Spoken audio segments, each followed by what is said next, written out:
I'm looking for a job. In fact, I've made up my mind to find a career that I can learn and grow into. Who am I? I'm a hard worker. I set high goals, and I've been told that I'm persistent. What I believe, sir, is that good things come to those who work their asses off, and that people such as yourself who reached the top of the mountain didn't just fall there. My motto is, if you want to win the lottery, you have to make the money to buy a ticket. Bienvenue au podcast Premier Visionnement. Aujourd'hui, on parle d'un film digne de mention, ou pas, des annales du cinéma. Avant de commencer, je vous suggère fortement d'écouter le film proposé aujourd'hui, car je vais le spoiler complètement. Bonne écoute. Keep that change, you filthy animal. Bienvenue à ce bulletin exclusif de KWLA.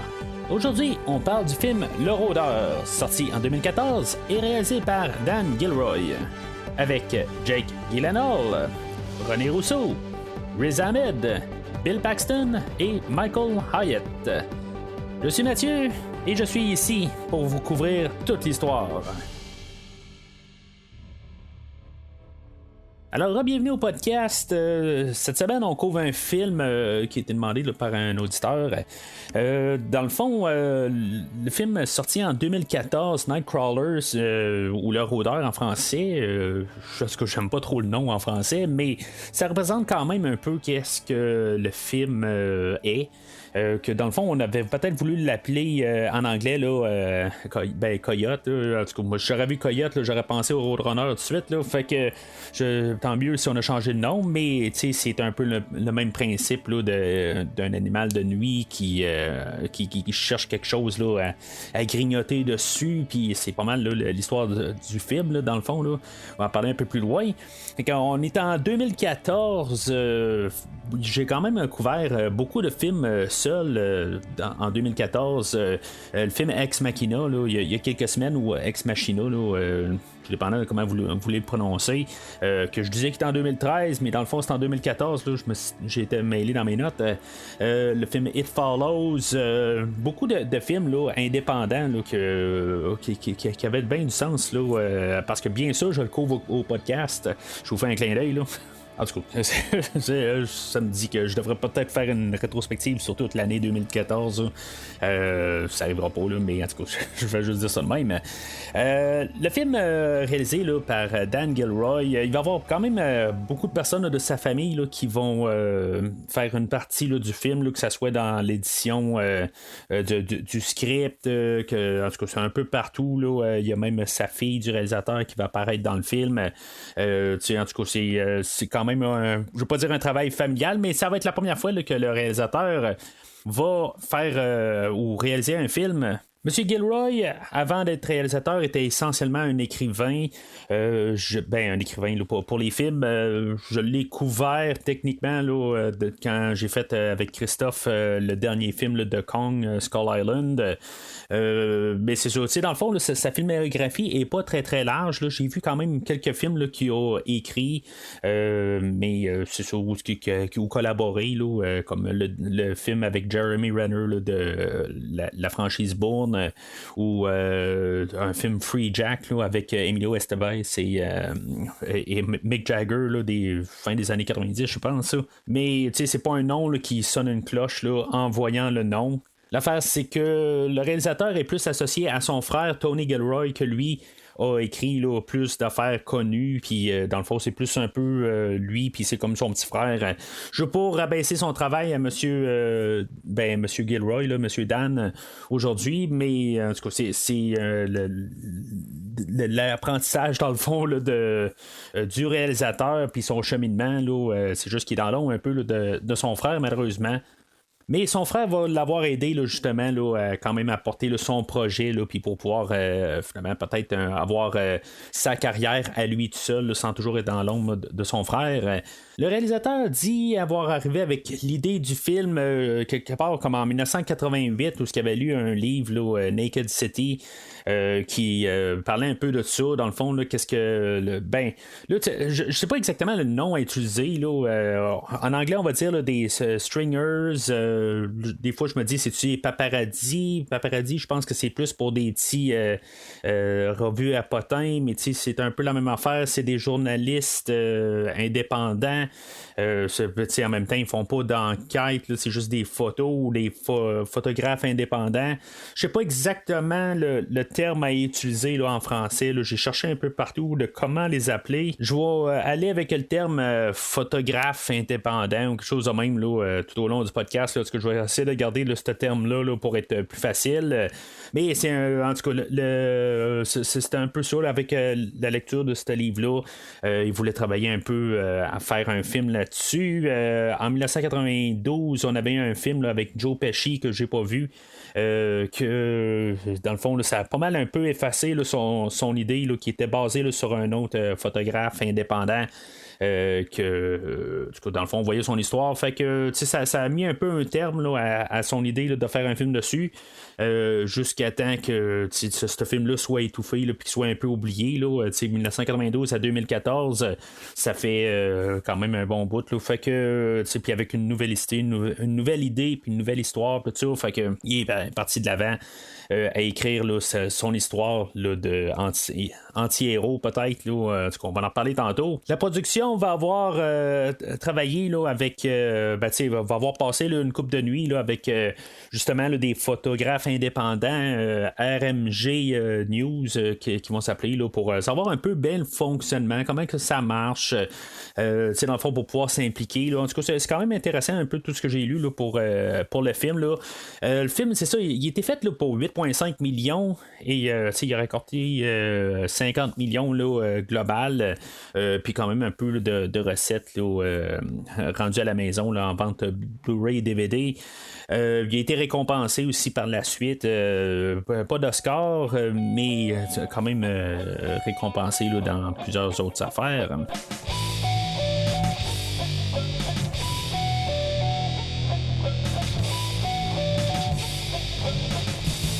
Alors, le petit synopsis du film va comme suit. Après avoir découvert le monde du journalisme du crime nocturne, Lou Bloom, un petit escroc désespéré à la recherche d'un emploi à Los Angeles, commence à filmer des accidents, des crimes et d'autres événements tragiques pour les vendre à une station de nouvelles locale. Au fur et à mesure que Bloom s'immerge davantage dans cette activité sombre, ses méthodes deviennent de plus en plus immorales et dangereuses, montrant qu'il est prêt à tout pour atteindre le succès. Dans un jeu de plus en plus macabre entre l'éthique et ambition, Bloom transforme l'urgence nocturne en spectacle télévisé questionnant la limite entre observer la réalité et la manipuler. Alors dans le film aujourd'hui, là, c'est pas mal, techniquement une histoire de succès.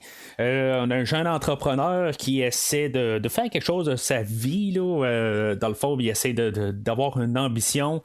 Ça va être un anti-héros, peut-être par définition. Parce que je ne verrai pas vraiment quelque chose là, de bien qui va ressortir de ça. Mais c'est ça, quelque part aussi, là, c'est juste qu'il y a un côté là, pas mal. Il est peut-être un peu sociopathe. Puis c'est ça, c'est un peu montré là, comme un peu le côté entrepreneur, les côtés gris, situation douteuse pour avancer. Montrer un peu la compétition sauvage pour les entrepreneurs, puis toute la manipulation aussi là, dans l'organisation peut-être là, en tout cas tout comment que le loup, je vais l'appeler Lou là, le personnage de Jake Gyllenhaal, lui dans le fond comment il va comme un peu manipuler peut-être son employé, mais comment il va tout un peu manipuler alentour, comment qu'il va se servir là, de son son discours de vente là, comment qu'il va essayer de vendre les situations puis tout ça, dans le fond là, comment que c'est tout un peu regarder ça, comment que c'est le côté grisâtre, tout ça, comment que puis un peu dans les deux côtés aussi là, de l'entrepreneur, le côté employé, le côté entrepreneur, mais même que l'entrepreneur doit lui aussi se vendre à d'autres, puis même sous lui, c'est ça l'entrepreneur, l'employé, comment que aussi lui essaie là, de se prendre là-dedans là, dans une entreprise là, qui fait juste démarrer.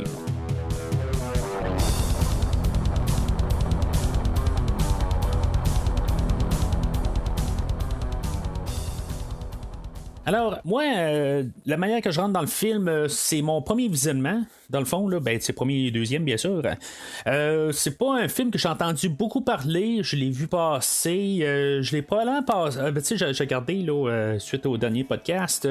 Tu sais, juste un peu m'informer. Pourquoi un peu je pensais à quelque chose du film. Là. Le film ne saura totalement pas là, qu'est-ce que je pensais que c'était.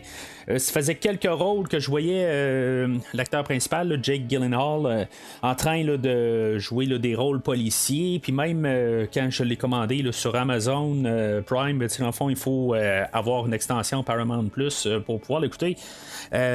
Puis en allant dessus, ben, il y avait comme un peu une affiche qui avait l'air d'être comme habillé en policier. C'est parce qu'il y a juste ce genre de chemise là. Puis il y avait l'air d'avoir des genres de bretelles, tout ça. Fait que je me suis dit, bon, ben, c'était un film policier, ça va être encore un policier. Moi, en 2013, il y avait un film, là, Prisoners, là, avec Hugh Jackman, là, que j'ai vu là, dans la même époque, là, dans le fond, de tout ça, quand ce film-là est sorti. Puis, tu sais, peut-être que ça avait comme collé un peu dans l'idée que là, c'était un policier sous couverture, quelque chose de même, là. Puis, quelque part, ben, je me suis dit, bon, ben, tu sais, j'avais bien aimé, de mémoire, là, j'ai bien aimé Prisoners, que j'avais trouvé quand même un film assez spécial. Hein. Peut-être un film que ça serait même intéressant que je couvre au podcast. Là, je ne l'ai pas réécouté là, depuis 2013-2014. Mais c'est ça, en tout cas, tout ça pour dire que M. Gyllenhaal, je le voyais comme peut-être plus un policier tout le temps. Puis là, c'était le prochain rôle policier qu'il faisait, là, ou quelque chose de même. Là, que dans le fond, il avait comme peut-être trouvé sa niche. Puis aussi, il y a un film, le Zodiac aussi, là, que j'ai pas vu, mais je pense qu'il joue un policier là-dedans aussi. Fait que tout ça, c'est comme un peu fusionné ensemble. Puis ça fait que quelque part, là, j'ai comme pas recherché ce film-là. Pas que j'avais de l'intérêt du tout, là, mais en même temps, j'ai comme peut-être tout embarqué ça là, dans le même tapon. Puis je me suis dit, bon, ben, si ça me recroise, c'est pas plus, je le recroise pas, c'est pas plus grave que ça. Mais c'est ça. Fait que tout ce que je peux dire, c'est que quand je l'ai écouté pour la première fois, c'était totalement pas du tout qu'est-ce que je m'attendais au tout départ. Fait qu'on va commencer le film là, avec quasiment l'introduction directe là, du personnage là, de Lou Bloom là, qui est joué par Jake Gyllenhaal. Je pense que c'est la première fois que je trouve Monsieur Gyllenhaal là, au podcast. J'ai couvert sa sœur Maggie là, dans le film là, de The Dark Knight là, de 2008. Ben, c'est ça, Monsieur Jake. Ben, c'est la première fois là, que je trouve au podcast qui a quand même une filmographie. C'est quand même assez bizarre cet acteur-là. C'est comme il est toujours là. J'ai vu quelques films de lui, ben avec lui plutôt. Puis, tu sais, en tout cas, je suis jamais vraiment déçu. Là. C'est juste que je pense que c'est un acteur qui a peut-être pas eu son rôle définitif, quelque chose là, qui va l'avoir démarqué. Ben, un peu plus tôt dans sa carrière, là, il y a eu le film là, avec Heath Ledger, là, Retour à Brokeback Mountain. Là, je pense que c'est comme ça qu'on l'appelle en français. Là. Genre de film que j'ai vu au cinéma, puis que je voulais pas revoir par la suite. Là, mais c'est ça, quelque part, là, ben, c'est ça. C'est un peu, là, peut-être, là, je sais pas si ça y a fait du tort, là, qu'est-ce qu'il y a eu là, qu'est-ce qu'il a fait là, dans le film de Brokeback, là, mais c'est ça, je l'ai comme vu comme un acteur qui essaie là, de toujours faire un peu là, des choses indépendantes, mais il a joué là, dans, je pense, le deuxième film là, de Spider-Man là, dans le MCU. Je pense que c'est celui-là, là, en tout cas. C'est un acteur que je trouve ça drôle quasiment qu'il soit dans ce film-là parce qu'il a de l'air à tout le temps faire un peu des films indépendants. Je vais le respecter pour ça, mais en même temps, ben, c'est ça. Il n'y a pas grand-chose là, qui va avoir touché mon radar. Sinon, juste pour un peu finir sur M. Gyllenhaal, j'écoutais là, à l'époque aussi CSI Miami, puis il y a un acteur dans le casting principal, là, Jonathan Togo. Vous pouvez regarder là, sur IMDb là, si vous ne suivez pas là, le CSI Miami. Ben, dans le fond, là, ça fait au-dessus de 10 ans que c'est terminé cette série-là, mais à l'époque, cet acteur-là là, ressemble énormément là, à M. Gyllenhaal. Fait que, c'est comme si je l'avais un petit peu trop vu un peu, là, parce en tout cas, c'est vraiment quasiment une copie conforme. Puis c'est ça, à quelque part, ça devenait comme un peu la mauvaise copie à l'inverse, dans le fond, parce que j'étais plus habitué à M. Togo que M. Gyllenhaal. Puis voir Gyllenhaal après ça, c'est comme ça jouait dans ma tête, parce que là, ça faisait comme la mauvaise copie. Là. Mais en tout cas, fait que M. Gyllenhaal, tout ça pour dire que tout son rôle aujourd'hui, c'est sûr que ça va être ça qui va être le plus important. Ça va être notre personnage principal, point de vue, puis dans le fond, tout est vu pas mal. Là, c'est son histoire aujourd'hui. Puis que lui, dans le fond, là, c'est ça. On le voit commencer. Là, il est en train là, de faire un vol. Dans le fond, il est en train d'essayer là, de défoncer là, un endroit là, pour prendre là, des retails de métal, tout ça, pour pouvoir en revendre. Puis il va être surpris sur le fait. Puis, dans le fond, il va battre le gardien de sécurité. Pas très clair, là, qu'est-ce qui va se passer avec ça. Il va y sauter dessus. Mais c'est ça. En tout cas, on n'en entend pas parler. Fait que d'après moi, c'est peut-être pas aller jusque la défense jusqu'au meurtre ou quelque chose de même. C'est juste qu'il il a battu, mais pas abattu. En tout cas, je pensais que ça allait revenir là, pour la fin du film, puis ça revient jamais, là, à part le fait là, qu'on voit qu'il y a encore la montre du gardien de sécurité là, à la toute fin du film. Mais c'est ça, dans le fond, là, c'est dans tout son personnage, il n'y aura pas d'arc du tout. Tout le long du film, ça va plus être les personnages alentours qui vont avoir une transformation là, vers au courant du film. Mais lui, comment qu'il y ait la constance dans tout le film, que lui, en bout de ligne, il a juste de l'ambition. Il sait pas quoi faire, c'est ça. Dans le fond, on avait pensé peut-être faire un peu un genre de prequel ou une manière un peu de montrer là, comment il a grandi, là, puis pour avoir un peu une idée là, du personnage. On a décidé de scraper ça là, du script avant de commencer à filmer, fait qu'il n'est pas supposé là, d'avoir de scènes supprimées. Là, s'il y a un Blu-ray, normalement il ne devrait pas avoir nécessairement là, des choses là-dessus. Mais c'est ça, ça va paraître pendant le film qu'il manque peut-être un petit quelque chose, parce qu'il y a une couple de fois que je me suis dit, ce personnage-là, il est créé, il est né hier quelque part, parce que c'est comme là, tout d'un coup, qu'il réalise qu'il pourrait faire quelque chose comme à ce moment présent-là. Il est en train là, d'essayer de se chercher une job, mais je comprends qu'il voulait pas trop montrer là, de son bagage pour pas nécessairement qu'on sympathise avec ce genre de personnage-là. Puis, c'est pas que je voudrais qu'on sympathise avec un personnage de même. On a assez, là, surtout aujourd'hui. Là, c'est sûr qu'en 2014, c'était pas tout à fait encore à 100% qu'est-ce que c'est aujourd'hui, je pense. Mais, aujourd'hui, là, ce qu'on a tous les influenceurs YouTube, sur toutes les plateformes, comment que le côté amoral devient comme quelque chose courante. En tout cas, qu'est-ce qui est la moralité puis tout ça, là, ça, on va pas en débattre là, puis c'est quelque chose que je vais pas vraiment embarquer parce que je suis vraiment tout seul, mais c'est ça, quelque part il y a des choses que je vais peut-être un peu essayer là, de débattre beaucoup aujourd'hui, puis il y a des situations personnelles que je vais peut-être un peu embarquer là, au courant de l'épisode aujourd'hui, mais c'est ça, le personnage, on va voir au courant du film qu'il y a de l'air être autosuffisant. Genre son gilet est brisé, puis il va comme leur tricoter, il repasse son linge, tout ça. Il a de l'air à vraiment être capable là, de s'occuper de lui-même, il a de l'air propre et tout ça.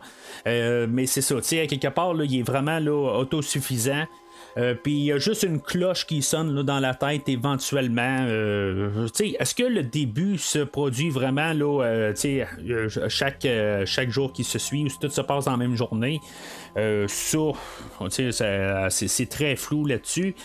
C'est ça, dans le fond, il y a le vol, puis après ça, il va essayer là, de revendre tout le métal qu'il a volé. Puis, il essaie de se faire embaucher. Peut-être, pour faire quelque chose là, de plus légal un peu, mais en même temps, il est tout en train d'observer toute la machinerie, toutes les affaires, dans le fond, qui pourraient potentiellement peut-être voler. En tout cas, moi, c'est comme ça que j'ai interprété ça. Mais en même temps, il fait juste observer aussi. Fait que, on ne sait pas tout à fait. Il est peut-être en train là, de calculer dans sa tête. Peut-être qu'il est tanné. En tout cas, c'est tout ce qu'on peut savoir, c'est que éventuellement, tout va changer là, dans son cheminement là, quand il va croiser là, une voiture là, qui a eu un accident là, sur le bord de la route. Mais avant d'embarquer là-dedans, je vais embarquer là, juste un peu sur la musique là, de Monsieur James Newton Howard là, qui fait la trame sonore aujourd'hui. Monsieur Newton Howard, j'ai pas grand-chose à dire sur sa trame sonore aujourd'hui. Il va la faire quand même. Pour le film, j'ai pas réussi à l'écouter à part là, sa trame sonore, mais pour qu'est-ce que l'ambiance là, qui va ajouter au film, c'est sûr que je pense qu'il y a quelques chansons là, au courant du film là, qui sont jouées par des interprètes, mais en tout cas c'est une trame sonore là, qui est faite pas mal au synthétiseur, puis en tout cas j'aime bien en tout cas l'ambiance qu'il fait dans le film là, en tout cas la manière que c'est apporté. On va dire que la musique est apportée là, comme qu'est-ce qui se passe là, dans la tête là, du personnage de Lou. C'est comme si mettons il sent que c'est tout un moment excitant, ben là tout d'un coup là, la musique va devenir plus excitante, mais c'est pas. En tout cas, c'est ce que le réalisateur va dire du film, mais en tout cas, ça marche pas tout à fait là, comme synthèse là, parce que il y a des endroits là qu'il aurait dû sentir un peu toute l'excitation, là, notamment exactement au moment où ce que les policiers se font tirer à la toute fin là, dans le restaurant. En tout cas, la musique là, elle fit pas de comment que je ressens que le personnage de Lou ressent, là, comment qu'il qu'est-ce qu'il y a comme peu d'émotions qu'on peut voir là, émotions humaines je parle là, parce que il y a des émotions plus comme quand il voit que son entreprise grandit, mais à part de ça il n'y a pas grand sentiments humains. Il y a peut-être un moment là, mais je vais en reparler là, à la toute fin là, vers la fin là, c'est vraiment là, vers la fin du film là, il y a peut-être un petit moment d'émotion qui passe, mais c'est ça. Fait que c'est ça, dans le fond là, lui il est avec sa petite tercelle, puis dans le fond on voit que dans le fond la vie lui l'a apporté là à quelque part, il est en train là, d'essayer de se débrouiller avec les moyens qu'il a. Puis c'est ça, une bonne soirée de même, il aperçoit un accident sur le bord de la route, puis il dit je vais aller juste jeter un œil pour le fun, comme sans nécessairement de mauvaises intentions, je pense. C'est vraiment comme curieux un peu qu'est-ce qu'il va faire, mais c'est ça, là on a des voitures de police qui essaient là, de sortir quelqu'un qui est coincé à l'intérieur pendant que la voiture elle prend feu, puis en même temps c'est ça, on a un photographe indépendant qui arrive avec sa vanne, le personnage là, de Joe qui est joué là, par Bill Paxton, que lui dans le fond c'est ça, lui il a comme tout son réseau de photographes indépendants. On va apprendre pendant tout le film là, que ça fait longtemps qu'il est là-dedans, il y a des hauts, des bas, dans le fond il est toujours en train là, d'essayer là, d'avoir le prochain événement, puis réussir à le photographier, puis pour pouvoir vendre ses affaires, mais c'est ça, on sent qu'il y a des hauts et des bas. Je trouve que c'est comme le personnage qu'il est le fun à se référer un peu, de comprendre un peu qu'en le regardant, on a un peu comment ça fonctionne cet univers-là. Puis, à côté de lui, c'est ça, on a Jake Gyllenhaal que lui rentre dans le domaine, qu'il est encore bien jeune. À l'époque, là, il avait 34 ans là, quand il filmait, 33-34 ans. Là, le film de 2014, il est né en 1980. Puis c'est ça, fait que ça fait pas mal 33-34 ans. C'est ça, à quelque part, ça montre quand même une différence là, de carrière. Puis c'est ça, en même temps, en voyant ça, ça fait penser un peu à justement là, quand ça fait longtemps que tu es dans une entreprise, puis peut-être que des fois là, tu peux être routinier, puis il faut tout le temps que tu forces, puis des affaires de même. Mais si ça fait longtemps, là après ça, tu as le nouveau qui rentre puis qui essaie de brasser les choses. Ça va être un peu ça aussi là, le film d'aujourd'hui. Puis en plus, ironiquement, on s'en va dans le côté multimédia des journaux, que dans le fond ça s'en va, ou les journaux, ou pas juste les journaux là, des nouvelles puis des affaires de même, on change de format, on s'en va plus sur l'internet, le streaming puis des affaires de même, là, tout au complet. Moi si j'embarque mon côté personnel là-dedans, dans tout ça, une chose que je pense que j'ai jamais parlé au podcast, dans le fond, là, de mon travail là, depuis les 15 dernières années. Moi, je travaille pour des journaux comme agent distributeur. Là, j'engage des camelots pour passer des journaux, tout simplement. C'est sûr que je ne vois pas toutes les... comment on construit les histoires des articles, plusieurs fois de même. Là, dans le fond, c'est pas quelque chose de vraiment qui m'a intéressé là, au courant des années. Le journal pour lequel je travaille, que je ne nommerai pas, mais faites un peu de recherche, puis vous allez savoir exactement pour qui je travaille. Puis c'est dans le fond, il y a de la compétition avec un autre plus gros journal, puis que là, nous autres, on débarque là, tout simplement, là, mais pendant des années, ça a été tout le temps un peu quel journal qui vend le plus, puis tu vas en kiosque, puis qui t'essaie de mettre ton journal plus à l'avant-plan de l'autre, tout ça. Puis en tout cas, c'est quelque chose, c'est parce que ça me touche quasiment indirectement, là, tout simplement. C'est pour ça que j'apporte ça au podcast, puis apporter un peu là, mon point de vue de comment que je vois toutes les situations. Puis en plus que c'est ça, c'est dans le même domaine, dans le fond, dans le domaine de l'information. Fait que pis c'est tout ça ensemble, puis avec les employés, les affaires de même, ben il y a un temps là, où j'avais là, quelque chose comme une centaine là, d'employés à ma charge. En tout cas, je peux comprendre un peu le côté employé comme que je peux comprendre le côté entrepreneur. Parce que je veux pas commencer à dire que j'étais une bonne personne puis de semer le doute aussi que j'étais comme un méchant employeur, des affaires de même, mais tu sais.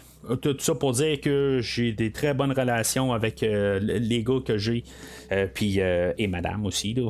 Puis que, en tout cas, fait que je peux voir les deux, puis je peux voir les requins un peu là, qui étaient, dans le fond, que j'avais un contrat avec eux autres, puis comment aussi les employés, des fois, ils voient des affaires un peu que des fois. Ils comprennent pas toute la situation aussi. Puis, en tout cas, fait que, des fois, je vois tout ça un peu dans un film, là, en tant qu'entrepreneur indépendant. Que des fois, c'est vrai, mais c'est tout dépendant là, de l'entrepreneur. Moi, en tant qu'entrepreneur, en étant trop gentil avec les gens puis essayer d'en laisser trop passer, souvent, je me suis fait avoir pas mal. Puis, c'est ça, des fois, là, c'est que ces choix, j'ai pas compris, je continue dans la même direction, mais. Des fois, là, c'est juste que ça va plus facile là, de juste essayer là, de qu'on se comprenne tout, que tu sais un peu que ce que je fais au podcast, dans le fond, là, qu'on essaie là, de toujours là, d'essayer de vous exprimer un peu là, comment qu'on voit les choses, tout ça. Mais en tout cas, fait que, tout ça pour dire que dans le film aujourd'hui, je vais voir ça, des fois c'est peut-être un peu extrême. C'est possible par contre, mais en tout cas, je travaillais pas pour un journal qui essaie de chercher du sensationnalisme. Fait que c'est peut-être ça qui avait besoin des courbes, des affaires de même, là, mais en tout cas, tout ça pour dire que je vois ça un petit peu là, dans un côté là, de télécommunications, des réseaux d'information, tout ça. Fait que je rentre là-dedans avec mon point de vue aussi. Là, fait que je rajoute ça un peu. Puis j'essaie quand même de peser mes mots là, pour faire attention quand même. Puis essayer de comprendre aussi là, dans les deux côtés toutes les situations. Ben moi, en tant que tel, j'avais pas besoin de commencer à me vendre pis des affaires dans même. C'est des affaires là, que j'avais pas besoin. Là, les contrats étaient déjà établis, puis dans le fond, j'ai juste pris là, le travail de quelqu'un d'autre, puis je suis parti avec. Là. Fait que, en tout cas, ça c'est le deuxième travail que je fais là, que je parlais là, dans le fond, là, dans mon entrevue de 5 ans, là, il y a 2 semaines. Là, si vous m'entendez parler de 2 jobs, ben c'est ça, dans le fond, là, le temps que ça, ce travail-là, le contrat échu et que finalement que je me ramasse juste avec ma job principale. Ben c'est ça, en tout cas, fait que retournant au film,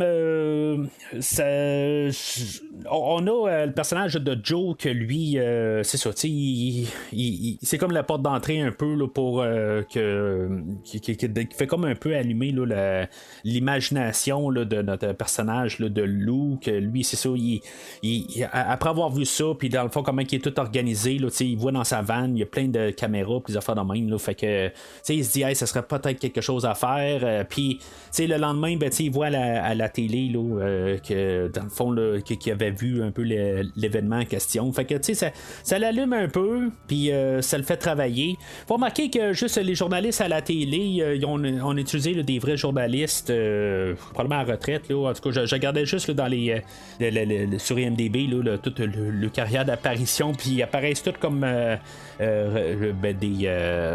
des journalistes ou des reporters de nouvelles. Fait que c'est exactement ça. À quelque part, là, il était à quelque part, là, puis là, des fois, là, c'est plus des contrats là, qui font un ci par-là. Là.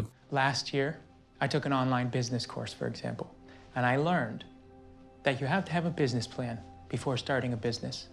And that why you pursue something is equally as important as what you pursue. The site advised you to answer the following question before you decide where to focus your abilities. The question was, what do I love to do?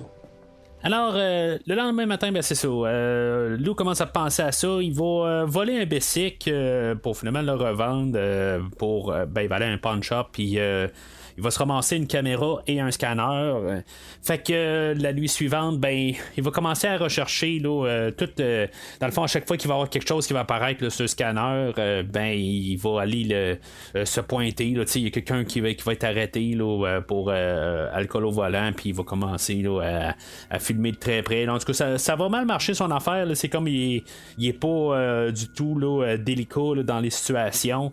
Éventuellement, il va scraper comme une situation totale où il va y avoir un autre photographe indépendant qui va arriver, puis qu'il va tellement s'implanter sur place que la police va se fâcher, puis il va tout sortir tout le monde là, du périmètre là, de l'accident. Puis dans le fond, ça va fâcher l'autre indépendant, puis dans le fond, il va entendre de loin là, l'indépendant qui est en train de faire un appel à une station de télé, puis dans le fond il va se pointer à une chaîne pour essayer de vendre sa vidéo, que lui dans le fond il avait réussi à se rendre plus près, puis dans le fond c'est pour ça qu'il va avoir comme un peu là, dans le fond il va réussir à vendre sa vidéo parce que la personne là, s'est faite attaquer pour se faire voler sa voiture. Puis c'est ça, dans le fond, l'autre personne, il n'y a pas vraiment là, une belle vision de la chose. Fait que, dans le fond, ils ne peuvent pas vraiment vendre ça. Mais il a réussi à avoir quelques piastres pour. Puis c'est ça, quand Lou se ramasse là, à la chaîne de télé, c'est là qu'on va voir l'introduction là, du personnage de Nina, qui est joué là, par René Rousseau. Madame Rousseau, elle avait 60 ans, là, approximativement, là, à l'époque. Le réalisateur, il a pas cherché bien loin là, pour ce personnage-là. Dans le fond, il est en train d'écrire ce personnage-là, puis dans le fond, il y avait sa femme à la maison qui était Madame Rousseau elle-même, qui l'a écrit pour elle directement. Elle a dit qu'elle n'a jamais vraiment joué ce genre de rôle-là, mais que dans son passé, il y a des fois qu'elle a dû faire là, des choses un peu douteuses, puis qu'elle a dû un peu se rembarquer là, dans cette émotion-là pour des fois là, son personnage là, que dans le fond lui dans le fond là, il va faire un peu pas l'inverse là, du personnage là, de Monsieur Gyllenhaal, mais dans le fond elle va partir avec quand même des principes, puis dans le fond elle va essayer là, d'incruster ça là, dans la chaîne, toujours avec l'idée que ça va aider à booster là, les codes d'écoute, mais c'est ça, est-ce que ça va faire ça? En tout cas, dans le fond, elle va tranquillement devenir plus en plus, en guillemets, corrompue par Monsieur Gyllenhaal et son personnage. Je me dis, est-ce que c'est la première fois qu'elle voit une vidéo là, si explicite que ça? C'est probablement jamais déjà arrivé plutôt là, c'est ça que je trouve un petit peu dur à avaler. c'est comme si toutes les photographes indépendants, eux autres, ils arrivent avec des images, mais jamais aussi clair, puis jamais un peu croche. Puis c'est comme si tout d'un coup, c'est la première fois qu'elle voit ça. Je trouve que c'est un peu facilement vendu son affaire. Tu sais, à quelque part, je trouve que ça n'a pas de sens. Elle est genre directrice là, de la chaîne, puis tu sais, c'est comme si c'est tout à fait nouveau. Qu'est-ce qu'il apporte? À quelque part, il n'y a même pas d'équipement. Là, tu sais, elle va suggérer là, de s'acheter de l'équipement. À quelque part, elle, c'est sûr qu'elle veut avoir plusieurs personnes qui arrivent, là, puis apporter des photos d'un peu partout, puis des affaires de même, puis pas juste des photos, mais des vidéos, puis que dans le fond, là, elle nagette, puis ils font tout le montage à partir de là. Elle veut en avoir plusieurs, mais c'est comme si c'est comme le premier, là, tout d'un coup, qui arrive avec quelque chose là, de quasiment révolutionnaire. J'ai un petit peu de la misère à embarquer un peu là-dedans. Mais c'est ça. À quelque part, là, avec son âge, elle doit en avoir vu un autre et un autre. Là, je veux dire, c'est probablement pas le premier cas. Ouais, d'expérience personnelle, j'ai déjà travaillé là, pour. Dans le fond, la personne que je devais me reporter. Était une madame là, quand j'ai commencé au travail et c'était quelqu'un là, qui était très strict, puis d'un côté elle en avait vu un autre et un autre, puis c'est ça à quelque part c'est comme tu peux arriver avec des affaires là, comme j'ai dit tantôt, là, j'avais pas nécessairement besoin de me vendre, il fallait juste que j'aille du résultat, puis que tout dans le fond là, le service de plainte était correct là, tout simplement là, mais c'est ça, en tout cas, j'ai juste la misère à comprendre. Si maintenant ça aurait été une fille plus ambitieuse, peut-être plus jeune, et puis que justement qu'elle cherchait des manières un petit peu de monter les échelons, ben tu sais, j'aurais compris. Là, on a Madame Rousseau il fait vraiment un job remarquable de son travail, puis que tu sais, je ressens un peu tous les malaises qu'elle a, puis peut-être aussi le côté qui est séduite un peu par Monsieur Gyllenhaal, tout ça. Je trouve que sa performance, c'est quelque chose qui ressort peut-être un peu mieux là, que même M. Gyllenhaal aujourd'hui. À chaque fois qu'il est là, je veux dire, je trouve que elle capture l'écran. J'enlève à rien M. Gyllenhaal puis toute sa performance. Mais elle, qu'est-ce qu'elle apporte? Je trouve que c'est comme tout, c'est tout son arc, là, son histoire, quelque part, qu'elle devient de plus en plus comme elle tombe dans un panneau. Parce que la relation, oui, est d'affaires, mais c'est comme présenté sous une forme de un peu plus tard là, c'est comme un peu une genre là, de flirt un peu. On sait qu'il se passe peut-être quelque chose aussi là, que dans le fond là, ils ont eu au moins une aventure ou quelque chose de même, ils ont eu plus. C'est pas très clair parce qu'ils se touchent jamais dans tout le film, mais ils font allusion à quelques fois qui s'est au moins passé une affaire.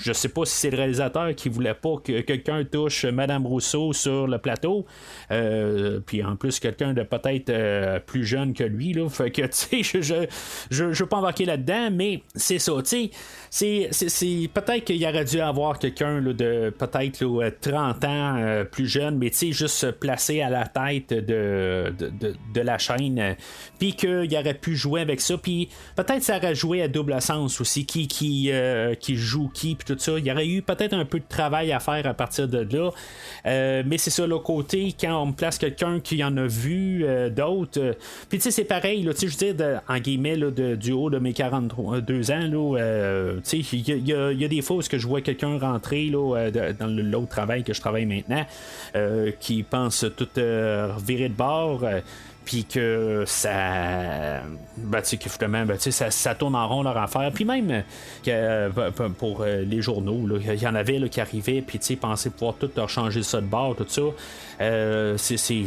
tu vois que les affaires tournent, puis ça tourne de même depuis des années, puis tu vois les gens agir, tout ça, puis c'est difficile de juste comme garder en tant qu'humain, de réussir à aller de changer les choses ou de faire des choses différemment, puis de révolutionner les choses, parce que éventuellement là, c'est quelque chose des nouvelles, c'est quelque chose qui marche 24 heures sur 24, 7 jours sur 7. Puis un humain de pouvoir suivre là-dessus pendant quelques années, ça peut marcher, je l'ai fait 7 jours sur 7, 24 heures sur 24, le téléphone peut sonner, quelqu'un il peut pas rentrer, puis les enfants de même, tout ça, tu peux arriver puis performer pendant des années, mais quand ça le fait pendant, comme je dis, ça fait 15 ans que je fais ce travail-là, ben tu sais, c'est à moins que tu sois inhumain puis que tu n'as vraiment rien à faire de ta vie, puis que je veux dire, tu veux juste être dédié là-dessus, ben éventuellement, ça n'apporte à rien, parce qu'en bout de ligne, tu travailles pour quelque chose qui n'existe techniquement pas. Puis, c'est pas une vraie relation humaine quelque part. Tu travailles pour le vide, tu travailles pour un travail, puis c'est ça à quelque part. Fait que d'un côté, je trouve tout le temps ça rigolo d'un nouveau qui rentre puis pouvoir tout changer puis dire que pouvoir réinventer là, les lois de la chose. C'est sûr que ça dépend c'est quoi la business.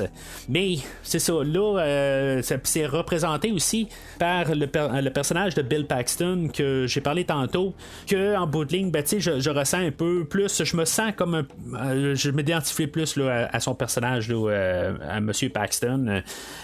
En voyant les choses que justement avec les hauts et les bas, des fois ça va bien, des fois ça va mal, tout ça, puis c'est comme ça que ça va. T'sais, souvent quand t'as un nouveau, puis aussitôt que ça va mal, ben tout d'un coup ça marche pas. C'est juste que je l'ai vu ça là, des centaines de fois. Là. C'est comme ça que ça marche tout simplement. Mais c'est ça, aujourd'hui on montre le début là, d'un nouvel entrepreneur, puis qu'il y a du cœur au ventre, puis c'est ça qu'il faut aussi. Il y en a comme moi, comme d'autres personnes qui font le même travail que moi, qui ont resté là, depuis peut-être un peu avant moi, puis certains c'est pas mal en même temps, des affaires de même. Là. Mais je vais revenir quand même parce que j'ai pas vraiment parlé là, de Monsieur Gyllenhaal là, de sa performance. Honnêtement là, des fois on peut se demander, y est-tu sain d'esprit ou il est vraiment juste renfermé, c'est un psychopathe, c'est quoi qu'il est tout à fait. Puis je trouve que dans le fond dans sa performance, il démontre là, que dans le fond on n'est jamais sûr, est-ce qu'il va exploser à tout moment. Il y a une fois dans tout le film là, qui va exploser, mais puis ça va coûter une blessure à l'acteur ou ce qui va briser un miroir, puis dans le fond il va se couper à la main, puis c'est pour ça dans le fond que dans la première scène qu'on le voit là, quand il est en train là, pas qu'il est en train là, de couper un cadenas pour rentrer là, sur l'endroit là, de la ferraille là, mais où ce qui est en train de les vendre là, avec en tout cas un autre endroit là, où ce qui est en train d'essayer de les vendre, ben il y a les deux mains dans le dos, ben c'est parce qu'il y a une grosse cicatrice à la main là, puis il y a probablement un bandage tout ça, fait que à cause de justement l'autre scène là, qu'il était un petit peu trop dedans puis qu'il s'est blessé. Mais c'est ça, à quelque part, c'est ça que j'aime beaucoup là, de sa performance. Je pense que le film il se tient pas mal sur ces deux performances-là, notamment celle-là à M. Gyllenhaal, mais dans le fond, avec sa relation avec Madame Rousseau. Puis, suite à ça, ben. Lou va devoir se trouver un employé pour pouvoir mieux filmer, mieux se rendre aux endroits, tout ça. Il faut qu'il se trouve un assistant. Puis dans le fond, on va avoir le personnage là, de Rick qui va rentrer là, à partir de ce moment-là, là, joué par Riz Ahmed. Lui, Monsieur Ahmed, je l'ai découvert dans Rogue One. Il me semble qu'il n'y avait pas un rôle dans le fond, il faisait partie là, du casting principal, mais je pense qu'il part assez rapide. Là, ça fait longtemps que j'ai pas écouté Rogue One. Je pense que je l'ai même pas réécouté là, depuis que je l'ai découvert au podcast. Mais c'est ça, je l'ai vu dans quelques autres films, là, mais en tout cas, c'est un visage que je vois puis qui me rappelle un peu que je l'ai déjà vu, mais que il me rappelle pas nécessairement là, quelqu'un en particulier, même quand je regarde tout ce qu'il a fait, il y a beaucoup de films que j'ai vus, mais c'est pas je la reconnais tout simplement pas, à part dans Rogue One, Mais c'est ça.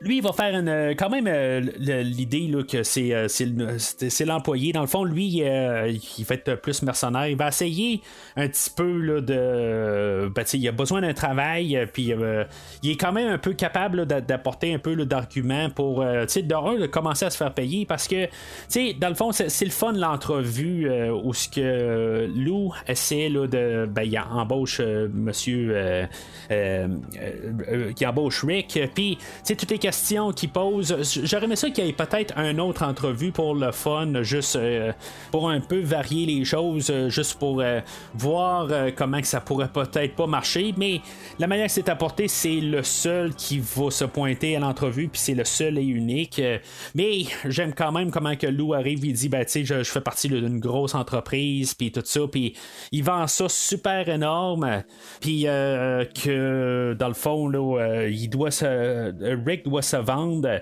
pour embarquer là, dans la compagnie. Ayant passé des centaines et des centaines, probablement là, je sais pas, de 250 et 500 entrevues là, dans toute ma vie là, où j'ai passé des gens d'entrevue. Pas un travail facile, travail de nuit, tout ça. En tout cas, c'est pas le genre d'entrevue que je passais. Parce que je suis pas en train là, de me lancer des fleurs, des affaires dans le même. Là. En tout cas, moi, c'est pas comme ça que je vois des entrevues. Je le vois un petit peu comme aujourd'hui. Mais en tout cas, aujourd'hui, on est rendu plus tellement là, où que, dans le fond, ça doit être l'employeur qui se vend. Moi, j'ai comme tout le temps vendu ça comme idée là, que moi, ça me sert à rien d'avoir quelqu'un qui est pas intéressé par l'ouvrage, puis que quelque part qui travaille pour quelques jours puis qui part. Fait que moi les entrevues, on jasait puis j'expliquais c'était quoi le travail puis est-ce que ça marchait pour eux autres ou marchait pas. J'y allais autant le plus de transparence, tout ça. Pas d'ambiguïté, je veux dire, ça me faisait pas peur de dire que des fois le travail il est pas très très beau, que des fois il pleut, puis des affaires de même, le travail il est de nuit, des fois il faut se réveiller au milieu de la nuit, puis des affaires de même. Fait que c'est des affaires que je trouve quand même drôles des fois, mais ça dépend toujours de l'entreprise puis de la mentalité là, de l'employeur. Là c'est ça, aujourd'hui on est rendu plus avec une mentalité là, avec peut-être aussi la COVID, le manque d'employés, tout ça qui est arrivé là, plus là, vers les 2017-2018, quelques années après là, le film, la mentalité change beaucoup, où ce que dans le fond là, c'est ça, on doit c'est plus l'employeur qui doit commencer à se vendre. Puis en tout cas, toute cette relation-là entre les deux personnages va être un peu clé. J'ai déjà eu aussi un autre travail où ce que je me sentais plus comme Monsieur Rick, où ce que dans le fond, je travaillais là, pour une entreprise là, de couvre-plancher. Dans le fond, on était deux, puis dans le fond, c'était un qui avait... dans le fond, c'était son entreprise qui grandissait. Puis là, peut-être à ce cas-là, je me sentais un peu comme Rick. Mais en même temps, je peux comprendre l'employeur que oui, techniquement, il fait de l'argent.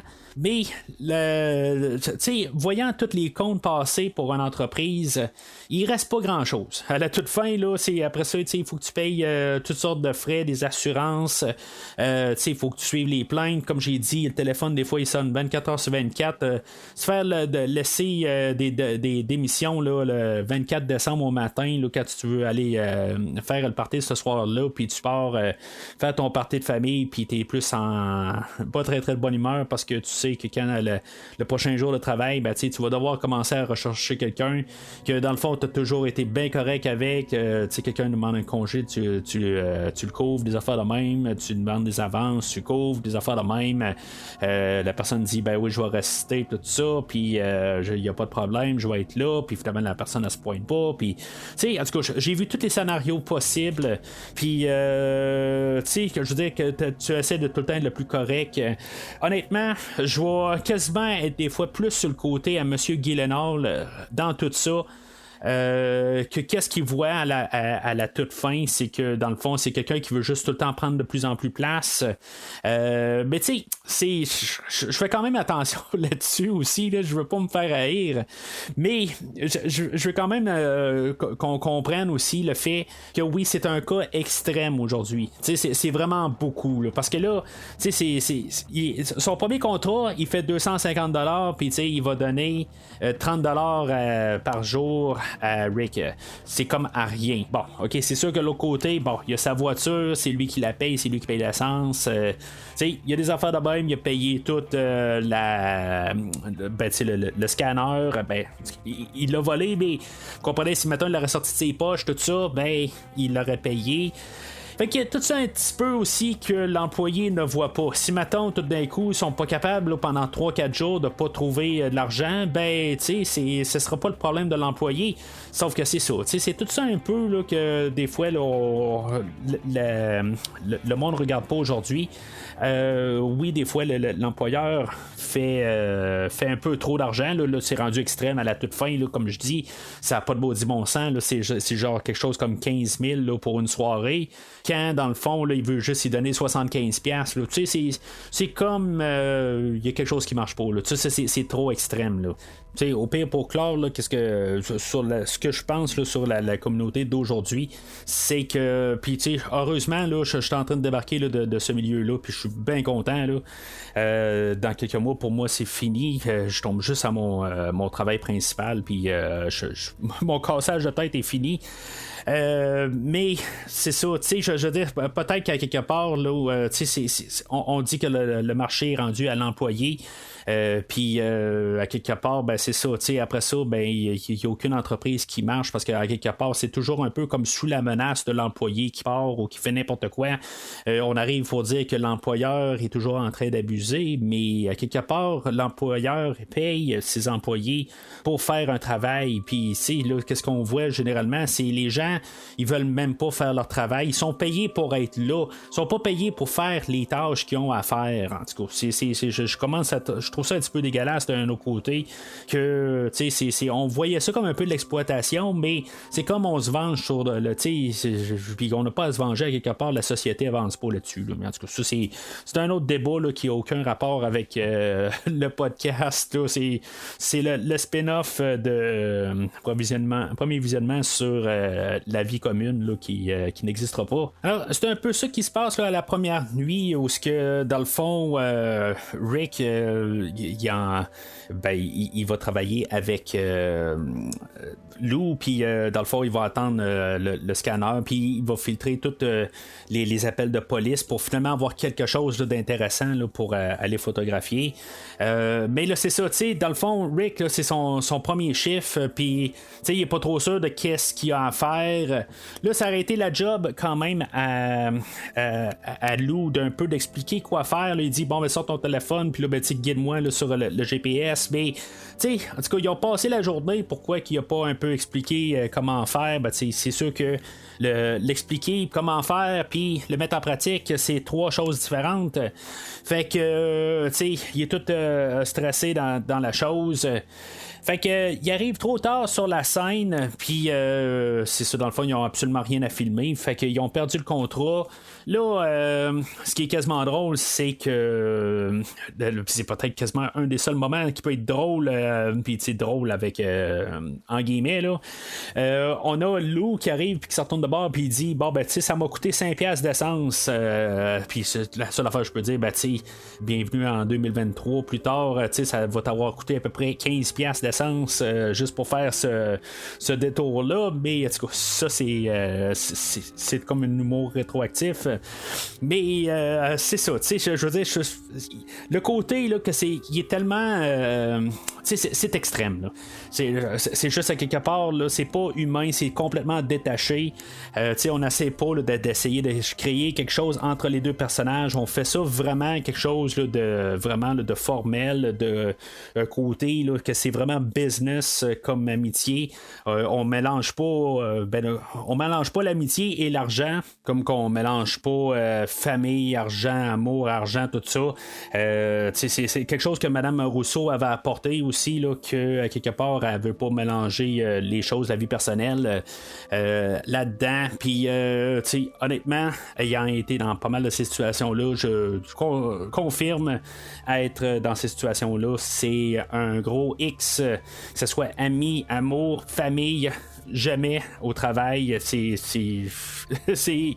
il faut pas mélanger le personnel avec les choses en dehors. Sauf que c'est ça, tu sais, quelque part, on peut avoir des collègues de travail, puis tu sais, on peut quand même s'entendre bien avec ses supérieurs. Puis c'est ça, c'est quelque chose là, qu'ils vont pas élaborer du tout là, dans le film d'aujourd'hui.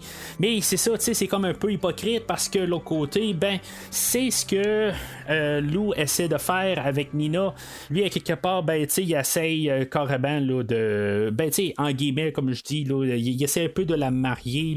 Puis toutes les scènes sont apportées. C'est comme si, comme la demande pour la première sortie. Après ça, tu sais, c'est comme si il la propose en mariage un peu à des endroits. Tout ça, tu sais, c'est un peu une métaphore. Puis, tu sais, jusqu'à la toute fin, c'est comme si on a un peu là, la réconciliation qui sont un couple à la toute fin, même si, tu sais, en tout cas, il y a, comme j'ai dit, là, on a filmé aucune scène qui se touche. Tu sais, à quelque part, ils se sont touchés en dehors de la caméra. Je sais pas si j'avais besoin de voir ça, au moins comprendre un peu quelque chose, mais même je pense que le fait qu'on ne voit pas qu'il y a un petit embrassage ou quelque chose qui se colle, ben je pense que ça démontre un peu la froideur entre les deux, puis que ça laisse juste le côté à faire. Mais quand il se qui essaie là, de manipuler Madame Rousseau, ben c'est ça, elle tombe un peu tranquillement, un peu comme sous son charme, puis finalement ben c'est comme si elle veut tout le temps un peu travailler avec par la suite, tout ça, puis ils ont comme un peu besoin l'un de l'autre, puis plus que le film avance, puis que finalement ben qu'on a comme techniquement le mariage, quand finalement ben éventuellement là, il va arriver un peu plus tard dans le film, puis qui va demander une grosse somme, puis que dans le fond il y a quasiment l'exclusivité puis tout ça, puis que dans le fond c'est lui qui comme prend tout en charge, ben c'est ça, c'est ça que ça va en devenir. Mais c'est ça, avec le côté avec Rick, ben comment que dans le fond Rick des fois il arrive, ben au départ il est pas prêt à le payer quasiment tout de suite en partant, ça y va avec le travail qui rentre, mais Rick qui finalement va demander au moins un minimum là, par jour, puis finalement ben il va y accorder un 30$, quand même pas grand chose, surtout qu'on a vu là, qu'il y a eu 250$ la journée avant. Mais j'imagine qu'il y a des journées qu'il n'y a absolument rien qui rentre. Parce qu'il y a une fois, là, on est rendu vers la fin de la semaine, puis elle dit ça fait 3 fois que tu as eu le gros scoop cette semaine, qui est quand même beaucoup, mais c'est ça, il ne peut pas l'avoir à tous les jours, il n'y a pas quelque chose là, d'extraordinaire à chaque jour. On voit ça en montage comme si tout c'est la grosse action, puis qu'à tous les jours là, il baigne là, dans les histoires, tout ça. On voit qu'il y a du succès, mais que il n'y en a pas à tous les jours. I got one of those puppies with your name on it. I want you running my second van. 2 crews, half the area to cover. Why compete? We can work together. This is the big move, the next level. Thank you for offering me the position, but working for myself is more in line with my skills and career goals. Take a few days to think about it. No, you keep talking like it's something that I may be interested in, but I'm not. You don't even understand the offer. I feel like grabbing you by your ears right now and screaming in your face, I'm not fucking interested. Instead, I'm gonna drive home and do some accounting. Fuck you. Fait que on arrive au bout du film là, où dans le fond le succès commence à être pas mal établi là, pour le personnage de Lou et sa compagnie. Je sais pas si je peux dire à quelque part que le succès ou l'argent corrompt à quelque part. Tu sais, là rendu là. Il est rendu où il s'est acheté une nouvelle voiture, il a laissé sa tercelle, puis il s'est acheté un Challenger, je pense, puis belle voiture rouge qui, en tout cas, je sais pas si une voiture rouge, c'est plus tard ils vont faire des filatures, des affaires de même, tu la jettes noire peut-être là, ou grise, ou tu n'essayes pas de te démarquer. Surtout si vous regardez là, dans la rue chez vous, là, vous devez regarder dans la rue, là, puis vous voyez à peu près 3 couleurs, ben En tout cas, si on peut appeler ça des couleurs, là, vous allez voir blanc, vous allez voir charcoal, vous allez voir noir. C'est pas mal ça que vous allez voir. Puis quand il y a une voiture bleue qui va passer ou une rouge, ben vous allez la remarquer. Mais c'est pas un phénomène 2023, c'est un phénomène là, qui est là depuis à peu près là, une quinzaine d'années. Là, les voitures de couleur, il y en a plus tout simplement.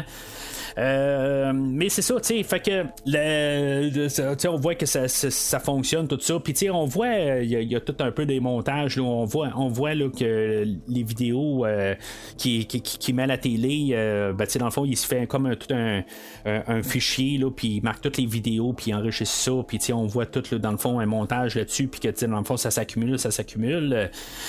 Puis que là, ben même, il arrive sur une mise sur une scène, puis que dans le fond il y a quelqu'un qui a frappé un individu, puis que dans le fond il est mourant, puis que dans le fond Lou va se servir de l'endroit pendant qu'il est pas en train de se faire voir. Ben il va arriver, puis il va replacer le corps pour que ça soit filmable, que dans le fond qu'il y a du style, puis des affaires de même. C'est rendu un petit peu exagéré, mais c'est pour quand même nous montrer que il a de l'ambition, puis il veut dans le fond montrer puis élever son travail. Là, à quelque part, si la personne qui s'est fait frapper meurt, puis le petit voit qu'il a été déplacé, tout ça, il y a des choses qui vont se rendre compte, là, je pense, là, un peu plus tard. Puis, en tout cas, on n'aura pas de suite là-dessus. Je pensais peut-être qu'on allait avoir un peu une suite là-dessus, que dans le fond il a déplacé le corps, mais en tout cas si il y a quelque chose là, qui marche pas à partir de là, où que dans le fond on donne pas suite à cette idée-là. Peut-être que c'est un peu après le film, mais honnêtement je penserais pas, parce que comme l'épilogue du film là, se passe là, quelques semaines après. Puis dans le fond là, il a pas été il a pas l'air d'aller en prison tout simplement. Fait que, en tout cas, on voit que dans le fond, là, c'est douteux son affaire, puis que dans le fond, là, il est pas prêt il est pas là, pour faire de la charité, il est pas là pour être moral avec des situations, il est là pour vendre sa compagnie, puis dans le fond, là, pour pouvoir là, grandir là, dans son monde là, de photographe indépendant. Fait que c'est à cet endroit-là aussi qu'il arrive bien avant là, Joe, qui est joué là, par Bill Paxton. Puis dans le fond, là, c'est un petit peu le retour, parce qu'on l'a pas vu bien au début. Ben, on l'a vu juste au début du film. Puis là, ben, c'est comme un peu là, peut-être un 10-15 minutes là, qui est concentré un peu là, pour ce personnage-là. Où ce que dans le fond, lui, il va essayer là, d'embaucher Lou pour travailler pour lui. C'est un peu comme ça que les compagnies marchent aussi des fois, tu sais. Quand il voit quelqu'un en train d'apparaître puis qui commence à prendre la place, ben des fois il essaie de l'embaucher pour faire peut-être une plus grosse compagnie. Dans le fond, le discours qu'il fait, ben, dans le fond, ça va couper ton salaire en deux, ou dans le fond, ça va doubler le travail. Ça marche un peu, là, pas doubler le travail, mais ça va couper la moitié le travail. Mais dans le fond, c'est quasiment changer 4,36 pour une pièce, mais dans le fond, tu travailles pour quelqu'un que peut-être qu'il va éventuellement là, te manger quelque part, puis peut-être en tout cas, c'est tout un peu là, qu'est-ce que je parlais un peu tantôt, mais c'est ça, Bill Paxton il est pas bien présent. Ce qui est quand même assez drôle, c'est que hier soir j'ai écouté Terminator 1984 puis 2014 le film aujourd'hui, fait que j'ai vu Bill Paxton âgé de 30 ans là, en dedans de 24 heures, ce qui est quand même assez drôle. Puis même, j'en ai parlé il y a 2 semaines. Là, ben, pour vous, 2 semaines, là, moi, ça fait à peu près 2 mois là, où j'ai enregistré mon épisode anniversaire là, pour Vrai Mensonge. Mais c'est ça, à quelque part, Monsieur Paxton, dans le fond, il est décédé là, pas très très longtemps après ce film-là. Mais ce sera pas son dernier. Il va avoir fait quand même 9 films là, jusqu'à sa mort là, en 2017. Mais c'est ça, à quelque part, comme j'ai dit tantôt, je veux dire, je m'identifie beaucoup à ce personnage-là, où ce que dans le fond, lui aussi, il est un peu tout dans la machine, mais en même temps, juste son état d'être, où ce que en bout de ligne, là, il doit essayer là, les hauts et les bas, des affaires de même, là, c'est quelque chose que je m'identifie beaucoup là, en tant qu'entrepreneur moi-même. C'est sûr que le personnage là, de Paxton, il dépasse un peu les bornes pour rien. Quelque part, il doit justement l'avoir vu arriver puis partir justement. Au courant des années, mais là, c'est ça, là, il est comme pogné là, sur Lou à ce moment-là. Puis, c'est ça, il essaie de l'embaucher. Rendu là, puisque ça marche pas, il va juste carrément l'envoyer promener. Puis finalement, il y a une autre scène un peu plus loin où ce que finalement, il va arriver avant Lou sur une scène, puis dans le fond, il va se mettre à l'insulter, puis tout ça. Ce qui est vraiment trop loin. Puis finalement, là, c'est ça. Un va trop loin, puis l'autre va trop loin aussi. Puis vraiment trop loin. Là. Fait que là, à partir de là, Lou, c'est comme techniquement sa première défaite. Puis il le prend pas. Fait que c'est là, comme je dis, là, il va casser le miroir chez lui, il va se fâcher. Jake Gyllenhaal va se ramasser à l'hôpital. Puis dans le fond, il va devoir avoir des points de suture sur son bras. Puis il va retourner sur le plateau de tournage là, pas trop longtemps après, mais c'est ça, en filmant, on va devoir protéger son bras. Mais c'est ça, son personnage, c'est ça, il va couper les freins de la camionnette de Joe, puis dans le fond, il va pas tuer, ça va pas mener à la mort de Joe, mais Joe va faire un accident, puis qui va blessé grave à partir de là. Est-ce qu'il va y avoir des suites à ça? Est-ce que Joe se rend compte que peut-être il s'est fait saboter? C'est des choses qu'on ne porte pas de suite là-dessus, que quelque part, il devrait avoir une suite, éventuellement, il devrait avoir comme un peu une enquête, savoir si, mettons, Lou peut peut-être avoir des doutes, ou en tout cas, il sait comment que ça fonctionne aussi, que, en voyant, dans le fond, que Lou, le photographe, c'est que c'est comme ça marche, il fait comme un sourire un peu, mais c'est ça, en même temps, il sait-tu que peut-être qu'il s'est fait faire un coup de cochon qu'on appelle, mais c'est ça, il sait pas tout à fait, mais c'est à quelque part là, peut-être les assurances vont vérifier aussi, peut-être qu'il n'est pas assuré aussi, là, je sais pas, mais c'est ça, c'est quelque chose qu'on n'apporte pas dans le film aujourd'hui. Fait que M. Paxton, dans le fond, là, il est quand même retiré là, pour le restant du film. C'est ça. Fait que lui, il garde ça comme un peu en banque, ce vidéo-là, parce qu'en même temps, il y a, en sortant de là, il y a une nouvelle. Il se situe là, très près d'une autre situation où il y a un appel du 911, où il y a une maison qui est infiltrée. Puis, dans le fond, il va être là beaucoup en avance sur la police. Est-ce qu'ils sont là un peu trop? Je veux dire, cette scène-là, je trouve qu'il se passe peut-être trop d'affaires avant que la police arrive. C'est un appel, une sécurité de la maison, fait que peut-être que c'est un peu long avant que la police arrive, tout ça. Ils se disent, bon, c'est encore un autre fausse alarme ou quelque chose de même. Mais, il y a vraiment le temps là, de se produire beaucoup d'affaires. Puis, c'est là. En tout cas, des fois, peut-être que je suis habitué dans des films où que la police arrive tout de suite, puis qu'il n'y a pas le temps de tout faire qu'est-ce qu'il a le temps de faire là, dans le film aujourd'hui. Mais en même temps, il faut quand même que la police se rende, mais il n'y avait absolument personne là, dans le secteur. Dans le fond, notre duo de Lou et Rick arrive à la maison. Bien sûr, Lou, il part tout seul. Dans le fond, Rick, il sert quasiment juste là, d'assistant, vraiment. Là, il fait absolument rien. Mais rendu là, lui il va se rendre à la maison, puis il faut finalement être témoin que dans le fond il y a des coups de feu, puis après ça il va rentrer dans la maison pour voir là, qu'il y a des personnes qui sont mortes, qui sont assassinées à l'intérieur. Il va avoir tout filmé ça. Il va avoir gardé pour lui le visage là, des meurtriers là, qui vont se sauver en voiture. Puis là, dans le fond, il y a quelqu'un qui est resté vivant, mais qu'il n'a pas montré à la caméra, qui a coupé cette partie-là. J'ai pas tout à fait saisi c'est quoi pourquoi exactement. Ça revient pas vraiment.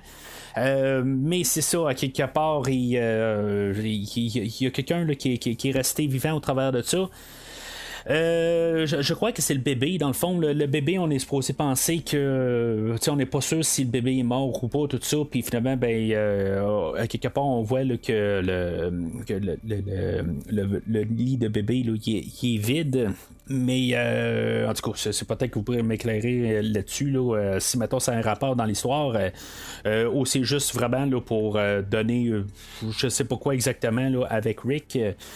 Mais c'est ça. Fait que Lou va ramener la vidéo à la station de télé pour vendre cette histoire-là. Puis là, il va demander le gros prix. Dans le fond, on part de 250$ au début du film. Puis que là, il va demander jusqu'à 15 000$ pour avoir cette vidéo-là. Puis il va être gentil. Il va quand même rajouter un bonus gratuitement, dans le fond, là, de l'accident de Joe.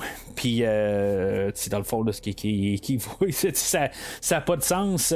Je sais pas si on pourrait faire ça parce qu'à quelque part, il va arriver puis il va dire il va y avoir des retombées. Puis, est-ce que c'est les premiers meurtres? Va-t-il en avoir d'autres? Puis des affaires de même. Fait que, là, dans le fond, c'est tout le budget qu'ils disent. Bon, c'est ok, c'est des discours de négociateurs. Mais, c'est passer de 250 à 15 000 puis dire OK, puis qu'il soit comme exclusif, bon, c'est sûr que l'autre il dit qu'il va commencer à il y a toute sa compagnie, puis là, dans le fond, ça va lui donner du budget pour pouvoir être plus gros puis faire plus tard on va le voir là, il va avoir 2 camionnettes qui vont travailler avec lui puis avec plusieurs employés aussi là, tout bien motivés à la toute fin du film, mais c'est ça, il va comme manipuler encore le personnage là, de Nina puis essayer de jouer avec elle parce qu'elle a besoin de ça aussi là, pour que la chaîne continue puis mais en même temps ils ont-tu vraiment besoin de lui? C'est ça aussi, j'ai un petit peu de misère avec l'idée que c'est juste lui. C'est comme si personne n'est capable d'aller chercher d'autres histoires. Puis, d'avoir d'autres vidéos. C'est comme il y a juste lui, mais il y en avait d'autres avant.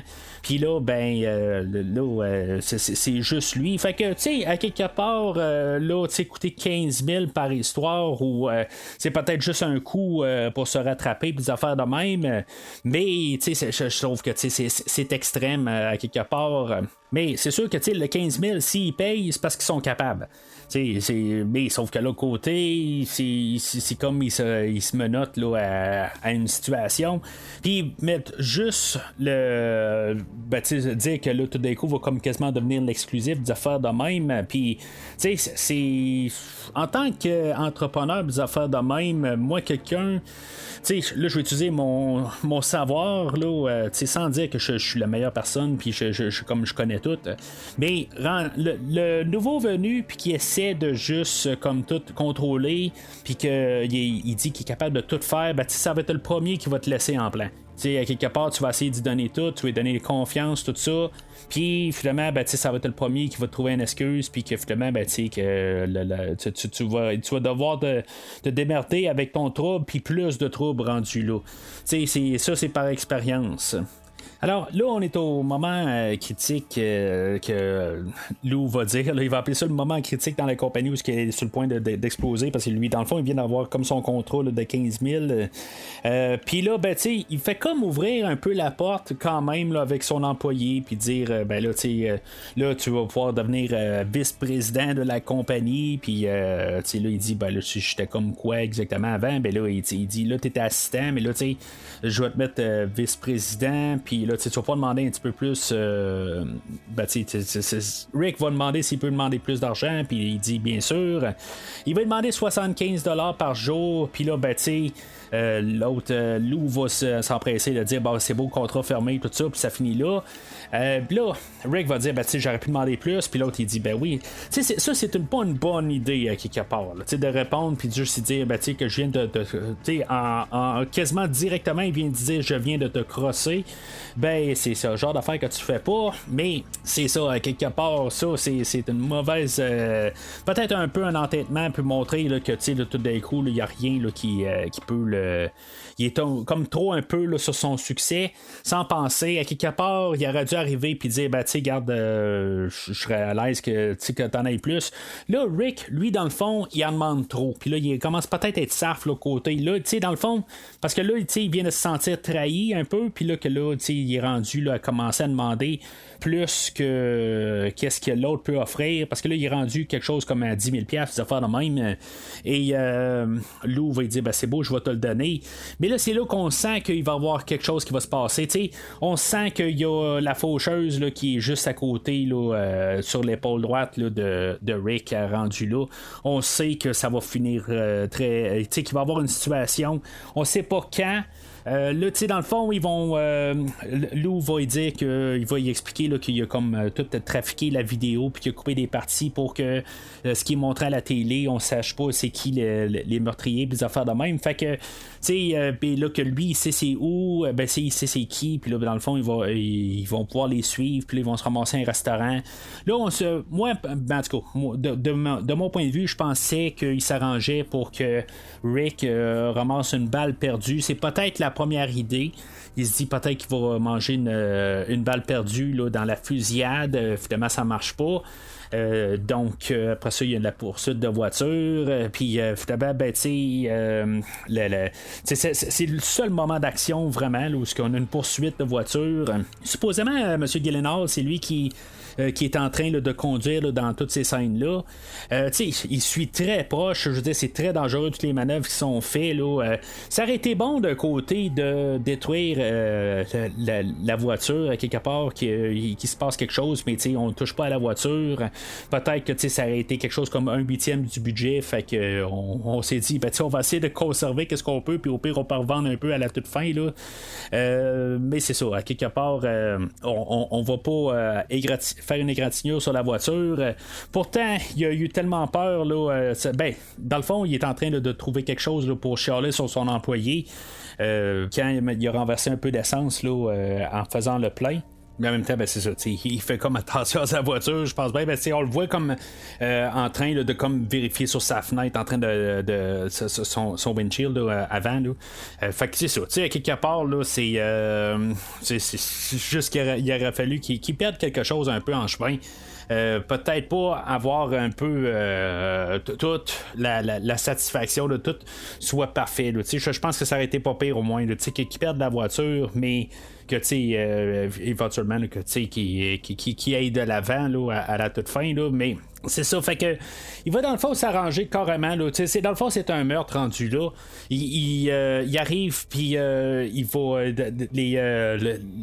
ben il y a un des meurtriers là, qui va savoir sauver en voiture, puis que dans le fond il va avoir chaviré là, puis la voiture est rendue là, sur le côté. Lou va arriver puis il va voir que le meurtrier là, il est encore vivant, puis que dans le fond il bouge pas, mais quand Rick va se pointer, ben l'autre il va penser que c'est probablement une police ou quelque chose de même, puis il va se mettre à tirer dessus, puis que finalement ben Rick va mourir, va se faire tuer sur place. Tantôt j'ai parlé qu'il y avait peut-être un petit moment émotionnel, une émotion humaine. Je pense que c'est à ce moment-là, peut-être qu'il se rend compte un petit peu de la chose. En même temps, ben, il sait comment il est corrompu. Puis il arrive, puis il dit qu'il fait comme peut-être un peu. En tout cas, moi, c'est ce que je ressens là, de M. Gyllenhaal, qu'est-ce qu'il fait. Puis que, tu sais, il arrive, Rick, il dit que, ben, tu sais, qu'il voulait juste être un peu reconnu, il voulait avoir un petit peu, tu sais, juste à sa juste valeur. Mais en même temps, ben, c'est ça, Lou, lui, qu'est-ce qui arrive? Il dit, ouais, mais tu sais, plus tard, tu vas m'en demander plus encore. Puis là, ben, tu sais, aussi, il dit qu'il a enlevé son pouvoir de pouvoir négocier négocier. Puis c'est ça, d'un côté, pour toujours que ça marche bien, dans le fond, dans une relation d'affaires, il faut que les deux soient satisfaits. Je crois toujours à quelque part que ça fait l'affaire d'un bord, puis ça fait l'affaire de l'autre, tout ça, tout devrait bien aller. Que ça marche juste d'un bord, ben c'est là que ça va mal. Peut-être que c'est comme ça, j'aurais dû phraser ça tantôt. Dans le fond, c'est ça le problème d'aujourd'hui, c'est que ça va pas bien des deux bords. T'sais, avant, peut-être que c'était trop à l'employeur, là, c'est rendu trop à l'employé. Il faut que les deux s'entendent, puis ça marche mieux pour avoir une meilleure environnement de travail. Mais là, c'est ça. En tant que tel, est-ce que Rick aurait demandé plus tard? C'est sûr qu'il aurait demandé plus parce que la compagnie aurait grossi encore par la suite. Mais en tout cas, c'est ça. Quelque part, c'est comme aussi il arrive, parce que Lou, lui, il est pareil. T'sais, il arrête pas d'en demander plus. Quand il y a une opportunité, il utilise son pouvoir d'achat, mais le pouvoir, pas son pouvoir d'achat, mais pouvoir exploiter la chaîne. Il est toujours en train là, de faire en guillemets de l'extorsion là, tout le temps, en train là, de toujours essayer là, de tirer avantage de chaque situation. Puis Rick, c'est un peu qu'est-ce qu'il fait, mais c'est ça, à quelque part, peut-être qu'il a trop fait quand il a essayé là, d'aller chercher trop un peu. C'est peut-être un peu son erreur aussi là-dedans, mais il méritait pas la mort. C'est trop. Là. À quelque part, là, l'autre il a essayé de couper le contrat en le faisant tuer. Là. Je veux dire, c'est impardonnable. Fait que on a Rick qui meurt là. Puis c'est ça que je dis parce que il le sait, il va arriver puis il va dire qu'il allait exploiter un peu puis qu'il allait leur demander plus. Puis même si Rick il dit que il allait pas demander, ben c'est ça, tu sais, l'autre par expérience personnelle, il sait que éventuellement il va demander plus, tout ça. Mais c'est ça, je dis, c'est extrême, là, tu sais, ça le pardonne en aucun cas là, sur la situation, là, tu sais, il méritait pas la mort là, à quelque part, là, tu sais, il aurait dû juste dire, ben tu sais, on fait plus affaire ensemble, tout simplement. Tu sais, ils ont pas signé, oui, ils ont donné une poignée de main, mais à quelque part, tu sais, ben poignée de main, ça marche pour un contrat aussi. Fait que c'est fait, c'est entendu.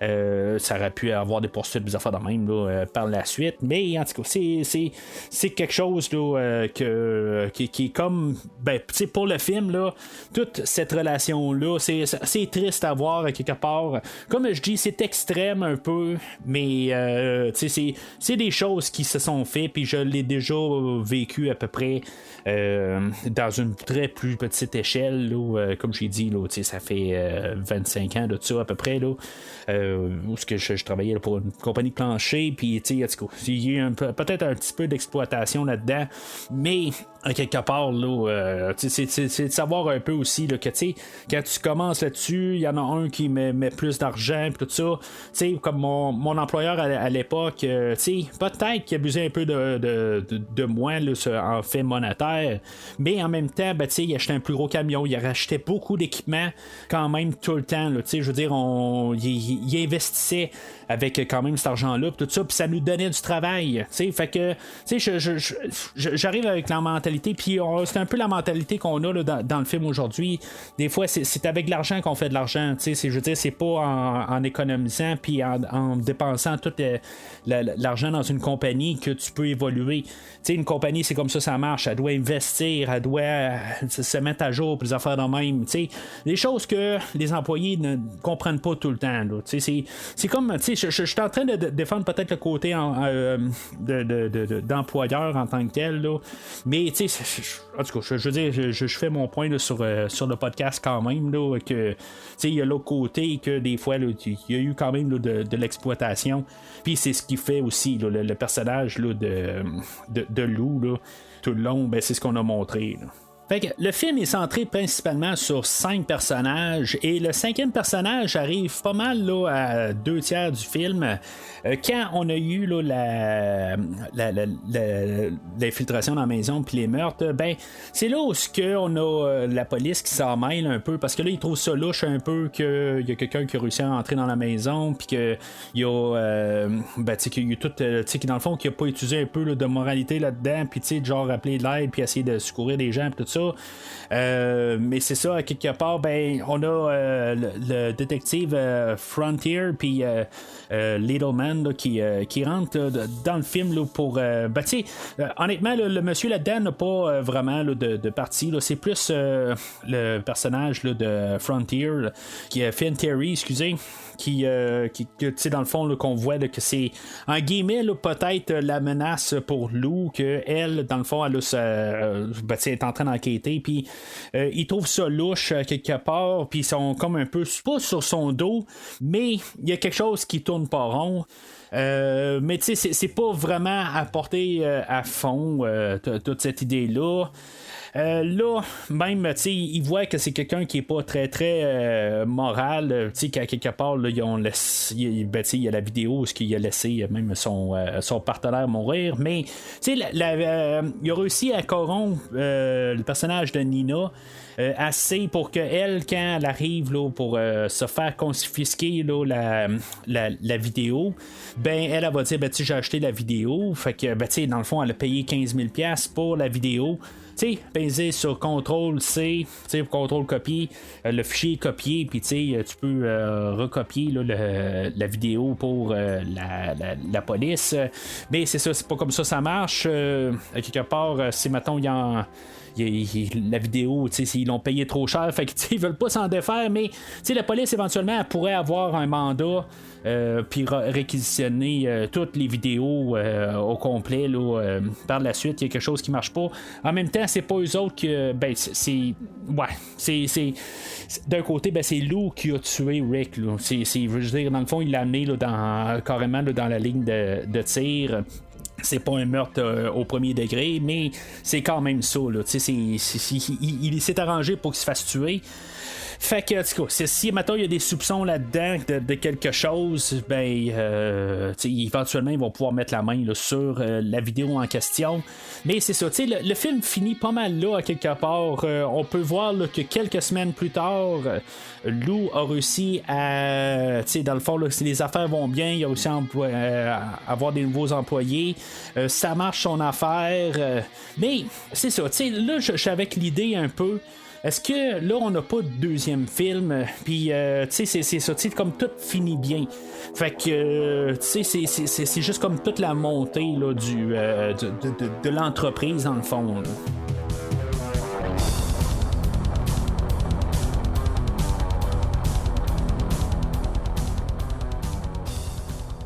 Alors, en conclusion, c'est un film que, tu sais, c'est ça qui me fait voir des choses là, dans ma vie personnelle en tant qu'entrepreneur. J'en ai parlé comme tout le long du film. Mais c'est ça, tu sais, je veux dire, c'est ça que j'aime écouter dans le film. Mais en même temps, ben, tu sais, c'est un peu une situation extrême. Puis, tu sais, même si ça peut être réel, c'est vraiment extrême. Tu sais, c'est poussé dans des extrêmes, là, dans les deux bords en tant qu'employé et et entrepreneur, puis à tous les niveaux dans le fond, là, sur 3 paliers. Puis c'est ça à quelque part, ben, c'est comme un peu toute l'hypocrisie aussi là, de l'entrepreneur d'un côté, que lui il va chercher des affaires d'un bar, mais il est pas capable d'en donner en bas. Fait que, tu sais, c'est ça. Moi, en tant qu'entrepreneur, moi, c'est pas moi qui décidais, là, dans le fond, là, les salaires puis les conditions, là, tu sais. Fait que c'est pour ça, en même temps, je peux m'éclairer un peu de ça, là, des fois qu'on dise, ouais, mais tu sais, t'en donnais-tu plus à les gens qui travaillaient pour toi, mais tu sais, j'avais pas de contrôle là-dessus, là. Fait que, rendu là, tu sais, c'est pour ça que je peux, comme en guillemets, là, m'en laver les mains, là, mais tu sais, moi, c'est plus les relations interpersonnelles là, que je pouvais plus travailler dessus là, avec les gens, puis quelque part là, je peux pas faire plus que ça là. Donc, c'est ça. J'ai parlé aussi là, de l'arc de personnages. Il n'y a pas de personnages là, sur le côté de Gil. De Gyllenhaal, excusez, que lui, tu sais, son personnage reste du pareil au même du début à la fin. Je trouve ça plate un peu, mais c'est intéressant de voir par contre le personnage là, de René Rousseau, là, de Nina, que elle, tout son changement là, au courant du film, puis c'est la manière qu'elle l'interprète dans le film. film, tout ça.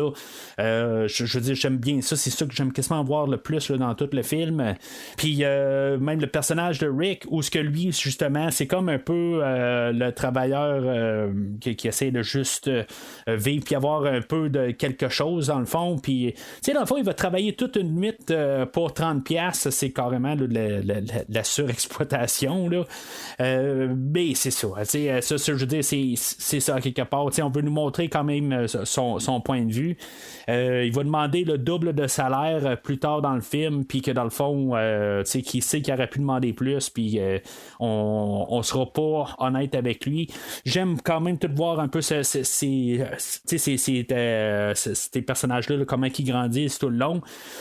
Mais tu sais, l'histoire en tant que telle, tu sais, je veux dire, c'est une histoire là, qui est grisâtre. C'est pas le genre de film que je couvre souvent au podcast. C'est pas le genre de film que j'écoute beaucoup, carrément aussi, là, pas au podcast. Mais c'est un film que j'ai apprécié voir pour faire quelque chose de différent. Mais c'est pas un film que je peux endosser pleinement. C'est grisâtre à quelque part. Je pense que si on aurait eu peut-être justement le côté là, de Lou, que peut-être que, oui, il y a peut-être un peu l'augmentation du personnage, c'est qu'il est prêt à aller un petit peu plus profond parce que il va aller jusqu'au meurtre à la fin du film. Je veux dire, il s'enfonce un peu plus pendant que sa compagnie elle monte. Mais je pense qu'on aurait pu mettre un peu plus qui soit un petit peu plus humain. Je dis pas nécessairement de sympathiser avec, mais qu'on soit un petit peu plus qu'on comprenne un petit peu plus. Je trouve que là, il semble comme froid, il paraît plus comme un enfoiré tout le temps, mais il peut être un enfoiré, mais que on peut je veux pas dire sympathiser parce que ça paraît il faut juste moi je veux juste le comprendre tout simplement, mais là ça a l'air d'être un petit peu juste la motivation, c'est de l'argent, puis il va faire juste n'importe quoi, mais j'aimerais ça juste comprendre si mettons y a-tu déjà essayé de faire quelque chose de bien, y a-tu déjà pour essayer de pas partir dans cette direction là, c'est ça qui me manque un petit peu. On a décidé de le couper avant de commencer à filmer, mais j'aurais aimé ça comprendre sa motivation, parce que là c'est comme tout d'un coup là il y a quelque chose qui arrive dans ma tête là, je sais pas, c'est que il y a une maladie mentale, il est psychopathe,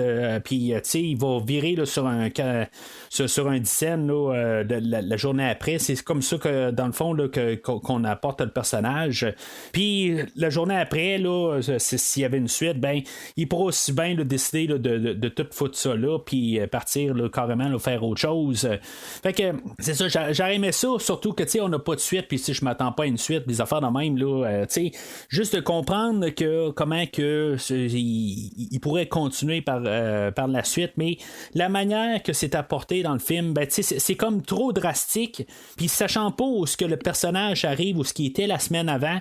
Puis, tu sais, qu'à quelque part, ben, ça peut être quelque chose là, qui change tout le temps, à quelque part.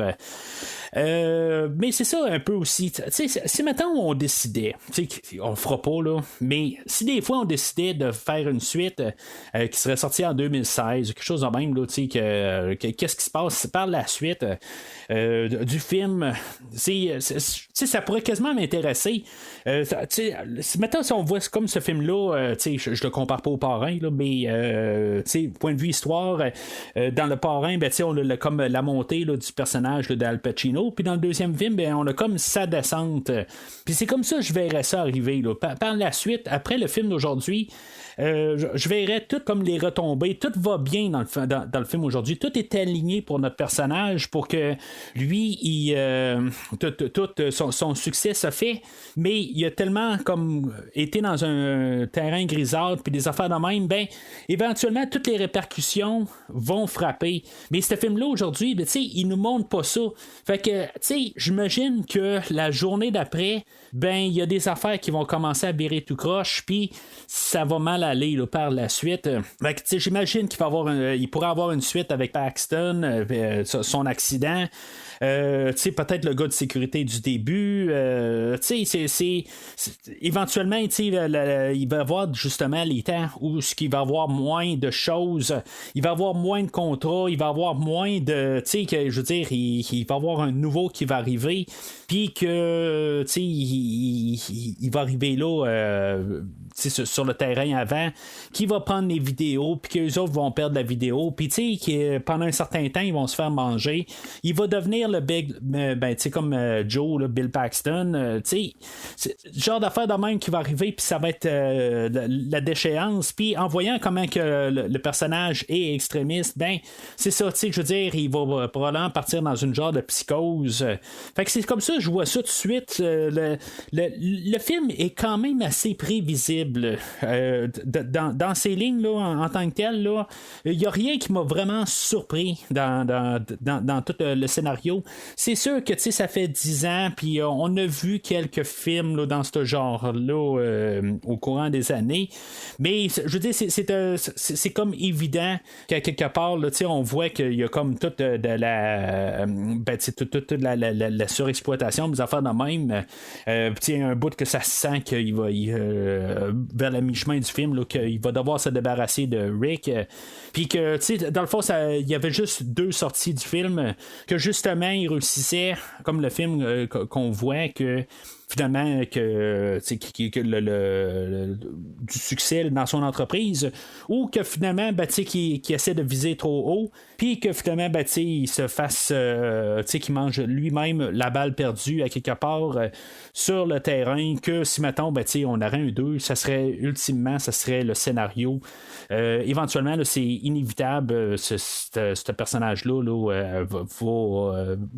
il va s'auto-détruire par lui-même. Je veux dire, c'est trop. En tout cas, moi, c'est par expérience. C'est sûr que, comme je dis, c'est un cas extrême là, qu'on a aujourd'hui, mais c'est un personnage qui va s'auto-détruire, puis ça sera pas long. Là. Alors, le film, c'est ça. J'y donne un jaune. Parce qu'en tant que tel, je me vois pas vraiment le réécouter prochainement. Je me vois peut-être le réécouter dans quelques années. Je serais pas pressé nécessairement. C'est pas nécessairement le genre de film que je cours tout le temps après. J'aurais aimé ça avoir un peu plus, comme j'ai dit. Mais c'est un bon film aussi. C'est juste que moi, de mon côté, je ne vais pas le revisiter tout de suite. Alors, c'est pas mal tout pour aujourd'hui. La semaine prochaine, comme vous avez probablement remarqué, je sais pas si vous avez réussi à remarquer parce qu'il n'y a pas grand marketing alentour, il y a un nouveau film de DC qui est sorti, là, Blue Beetle, puis je le couvre pas en fin de semaine parce que dans le fond, en fin de semaine, je vais enregistrer avec, en tout cas, en moins de problèmes techniques qu'on n'est pas capable, là, je devrais enregistrer avec encore Steven, là, que j'ai enregistré le film The Flash avec il y a quelques mois. On va faire le prochain film de DC ensemble. Steven, dans le fond, là, c'est un des 2 hôtes de Cinérum, le podcast. Puis c'est ça, fait que on va enregistrer. Puis dans le fond, je dois avoir un décalage d'au moins une semaine là, pour pouvoir éditer le show là, qui va sortir la semaine prochaine. Sinon, à partir de l'autre semaine suivante, on va commencer là, avec une autre franchise là, de films d'action. J'ai fait quand même beaucoup d'actions aujourd'hui, cette année. Là. J'ai pas touché bien à l'horreur, puis j'ai touché quelques genres. Puis la science-fiction, puis toutes sortes d'affaires. Éventuellement, j'aimerais ça retourner à l'horreur bientôt. Là, j'ai refait l'horaire un peu. Je devais faire les films de Silence des agneaux, toutes les Hannibal, dans le fond, là, au mois d'octobre. Je vais devoir décaler ça un petit peu là, à cause là, des dons des auditeurs. Aujourd'hui, je dois remercier Olivier Simard pour le podcast. Sinon, sans sa collaboration, le podcast d'aujourd'hui n'aurait pas lieu. Alors, merci Olivier. C'est ça, fait que dans les prochaines semaines, je vais couvrir aussi la franchise des Expendables, les films avec Arnold Schwarzenegger apparaît au travers de ça, mais c'est principalement une franchise là, de Sylvester Stallone.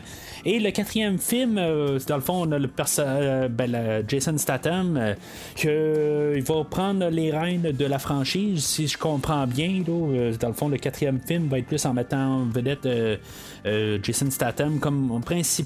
Il est principal là, dans les 3 autres, mais comme second.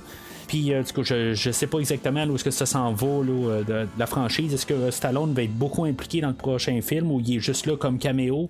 On verra bien quelque part. J'essaie de pas trop savoir sur le film, même si j'ai vu pas mal la bande-annonce. Là, elle a joué une couple de fois là, que j'étais allé au cinéma. J'essaie de me pencher la tête, tout ça, mais éventuellement, il y a des affaires que je peux pas m'empêcher de voir. Mais c'est ça, dans le fond, on va passer au travers là, de les 4 films d'Expendables. Ça va être 4 semaines ensuite. Le 1, le 2, le 3, le 4, toutes 4 semaines de suite. Puis après ça, je vais continuer avec d'autres franchises. Pas des franchises, mais des films là, de dons. Je vais continuer là-dessus. Puis après ça, on va embarquer là, dans les films là, de Hannibal. Là, en commençant par le film, dans le fond, de Manhunter, qui est un film avant le silence des agneaux. Je vais le faire en podcast double, dans le fond, où je vais incorporer Dragon Rouge, qui est le même film, dans le fond, mais qui avait été refait là, à la sauce de Silence des agneaux là, avec Anthony Hopkins dans le rôle de Hannibal. Manhunter, je ne l'ai jamais vu. Dans le fond, j'ai vu des parties, mais je ne l'ai pas vu au complet. Fait que, dans le fond, je vais comparer les deux, mais je sais que c'est pas mal là, le même film. Là. Ils ont changé quelques petites affaires, mais la source, c'est le livre, je pense que c'est Thomas Harris, là, l'auteur. Fait que, bien sûr, je vais m'arranger pour lire le livre, puis comparer les deux films, puis après ça, je vais y aller chronologiquement. On va parler là, du Silence des agneaux la semaine suivante. On va parler du film Hannibal et du dernier film là, au cinéma là, de Hannibal Rising.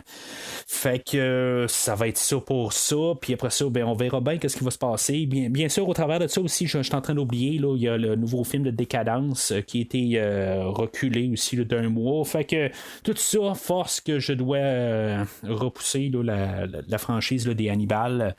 Mais c'est ça, la franchise Hannibal, ça, c'est juste pour le faire. Je voulais le faire au début d'année, mais éventuellement, là, ça n'a juste pas à donner là, dans l'horaire. Fait que ça va être le fun d'en revenir à l'horaire là, vers la fin de l'année. Puis, peut-être d'autres plans là, que j'ai dans la tête, là, d'autres franchises à couvrir. Fait qu'on va y aller peut-être un petit peu plus là, dans le côté macabre, en tout cas au moins horreur. Vers la fin de l'année là, pour les amateurs d'horreur c'est peut-être que vous allez plus content là, qu'on lâche un peu l'action puis qu'on s'en aille là, vers un côté plus sombre là, vers la fin de l'année, mais c'est ça c'est dans quelques mois pour ça. Alors, entre-temps, n'hésitez pas à commenter sur l'épisode d'aujourd'hui. Qu'est-ce que vous pensez du film d'aujourd'hui? Est-ce que vous aimeriez que je couvre plus de films de même? N'hésitez pas à laisser vos commentaires sur le post d'aujourd'hui sur Facebook et ou Twitter. Ça s'appelle X à cette heure, fait que n'hésitez pas à laisser vos commentaires là, sur une de ces deux plateformes-là ou n'importe quelle plateforme là, où ce que vous téléchargez le podcast. Là, ils ont généralement tout le temps un endroit où vous pouvez laisser des commentaires. Puis même laisser une note pour l'épisode, ce qui aide beaucoup au podcast. Mais sinon, d'ici le prochain épisode, sachez que je ne vous demanderai jamais quelque chose que je ne pourrais pas faire moi-même.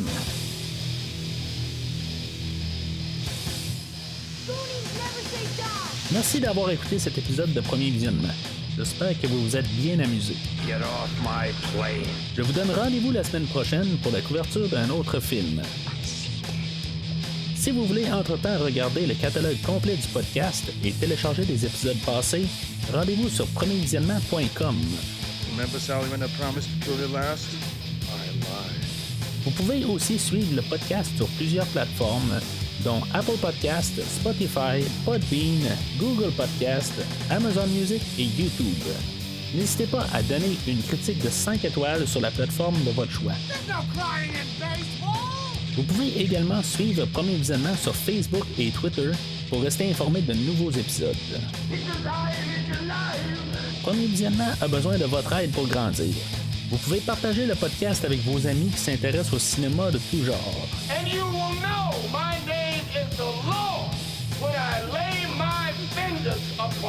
Le podcast a également besoin de votre support monétaire pour continuer. Avec un don de 10$ pour un ou 25$ pour 3 films non franchisés disponibles sur Netflix ou n'importe quel support nécessitant pas un achat, le podcast s'engage à couvrir votre choix dans les 3 mois pour vous remercier de votre don. En espérant vous voir au prochain épisode. My mom always said life was like a box of chocolates.